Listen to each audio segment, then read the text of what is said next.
लाईटची व्यवस्था करावी आणि आम्हाला आमच्या नातेवाईक लांब लांबून येतील पाण्याची सोय जिथे जिथे आमची जैविक बसते तर प्रत्येक ठिकाणी आम्हाला पाणी 2 दिवसात द्यावं ही मी आपल्याला विनंती करतो। आणि पोलीस प्रशासनाला आमची 2च मागणी आहेत। जी जंक्शन पॉइंट आहे डॉक्टर बाबासाहेब आंबेडकर पुतळ्यापासून जी तिन्ही बाजूने जी गाड्या येतात त्या गाड्यांना पोलीस बंदोबस्त आम्हाला ठेवून प्रत्येकाला एक 15 मिनिट देऊन प्रत्येकाची गाडी पुढे घेऊन जावं अशी मी आपल्याला विनंती करतो।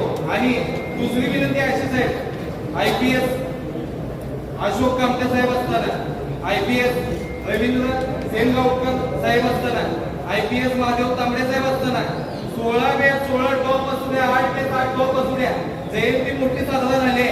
याही वर्षी तुम्ही साहेब आम्हाला जास्तीत जास्त बेस आणि टॉपची परमिशन देतात अशी मी आपल्याला विनंती करतो। आणि आमच्या घरी दरवर्षी पोलीस प्रशासन यायचे तसं मी आपल्याला विनंती करतो की आमचा सण आहे, हे आमचे भीम जयंती म्हणजे आमचा एकच सण आहे, आम्हाला मोठ्याला साजरा करू द्या आणि फळाला